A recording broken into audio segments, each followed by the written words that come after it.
You're cleared to dock, Normandy. Do you need ground transport? I'll handle it. Yes, Commander.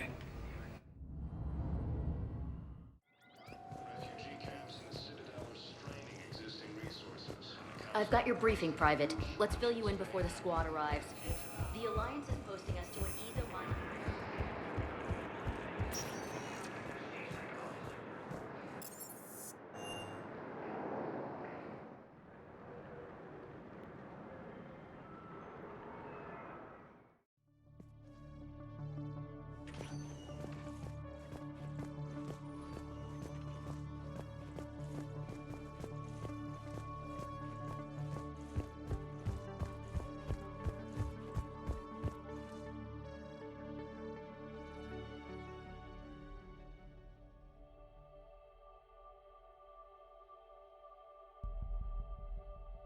We are gathered here to honor the life of Thane Krios. Thane touched each of our lives in different ways. The Counselor knew him as a hero. The Normandy's crew knew him as a brother in arms. And others as a father devoted to his son. Though his life took him to very dark places, Thane cared for the better angels of our nature. He once said that he first felt love for his wife when she stepped in front of an assassin to save someone she didn't even know. And when he knew his death was close, he chose to die doing nearly the same thing. Also for someone he didn't even know. Just as he loved his wife for it, I still love him for it. And I don't think that will ever change. Would anyone else like to speak? What I remember about Thane was his confidence. He told me once about how he remembered everything, even every mistake he made. If I did that, I'd be a nervous wreck. Thane kept it under control. It's strange, but the last word I'd label Thane with is assassin. And we covered each other in firefights. That makes him a partner. Thane's last stand was important. But let us also remember why Thane left the Normandy. To keep his son away from a life of crime. Deeds such as these do not go unnoticed by the universe. They echo in all who hear them. That is why I am here. Thane took himself seriously, a trait with which I did not always agree. I tried to make him laugh on several occasions. But what I interpreted as a lack of humor was masking a great effort. Thane was turning his life around, in a way few organics do. The day Thane came onto the Normandy, all Kelly and I knew about him was that he could probably kill us all with a ballpoint pen. But after you got to know him, there wasn't any reason to be afraid. He let you know where you stood. Kolyat, do you,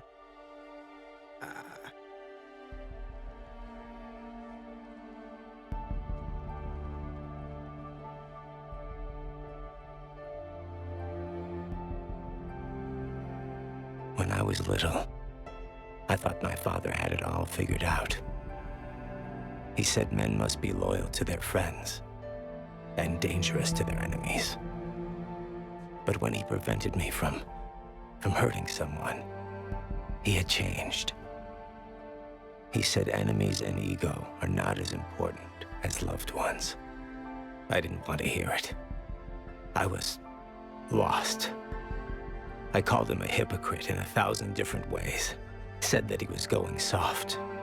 Now, I think maybe he did have it all figured out. That's all I can say. If anyone would like to continue, we'll be here. Looks like people are starting to clear out. Commander, thank you for holding this event. In time, it will be a good memory. I don't know if I'll be as philosophical about it. It's still kind of raw. I understand. If you will excuse me, I should take this opportunity to speak with the counselor. About what? He is feeling grateful, and I want to point out there are some Solarian biologists who need funding. If anyone would be able to create a breakthrough in the treatment of Keppel syndrome, it would be them. If you need someone to hold the counselor's feet to a fire, I'm there. I appreciate the offer, but Counselor Valorn has recently orated about funding science during wartime. My odds are good. Oh, before I go, I was organizing my father's possessions, and I came upon copies of video messages he tried to send you. I sent them to your extranet address. I hope they help, more than they hurt. Until we meet again, Commander.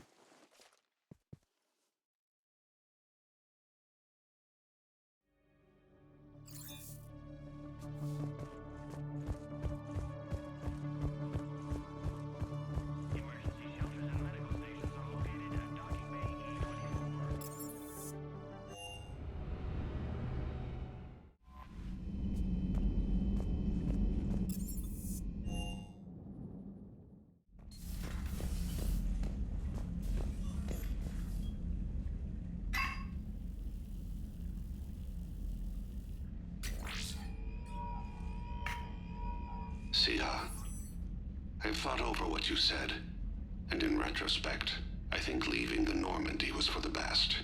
It was saddening to see our crew go their separate ways, but it is better than answering questions in an Alliance interrogation room. I hope this message finds you well. As for me, I have moved into an apartment on the Citadel not far from Kolyat.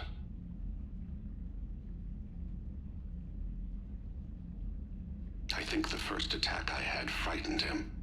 Perhaps I shouldn't have said that. I don't want you to worry or feel guilty that you are not with me. Just face it bravely. I know you are good at that. I love you. I hope the Alliance listens. Keep in touch.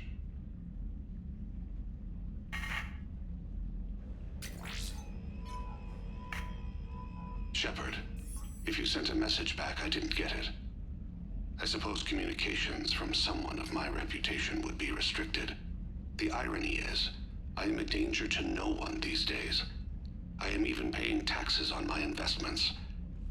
I can't expect Kolyat to do so if I don't. He is doing better. He has no significant other, and he is temperamental. But he is employed and staying out of crime. I can tell he is serious about changing.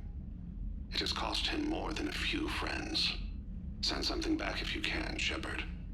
I can only learn so much from news reports about you.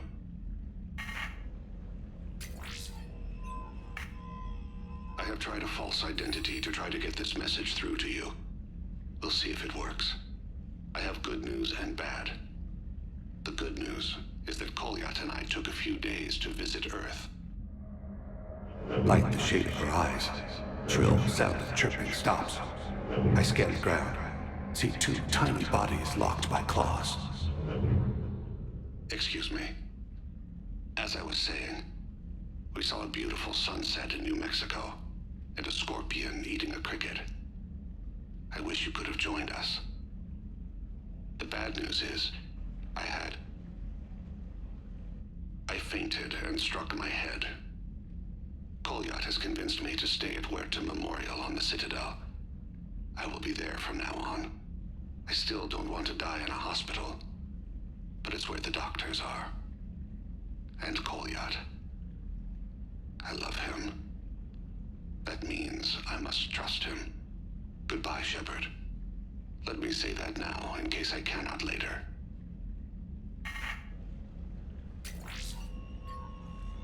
Sia, I have prepared emails, sent videos, even composed paper letters.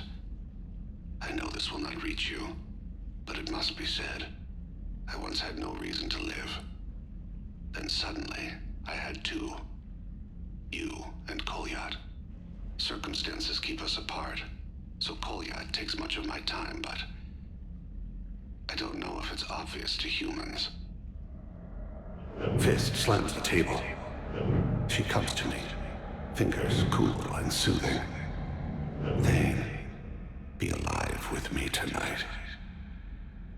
I cannot forget you. That is what humans say. With us, it is a state called Tufira. Lost in another. It can consume us.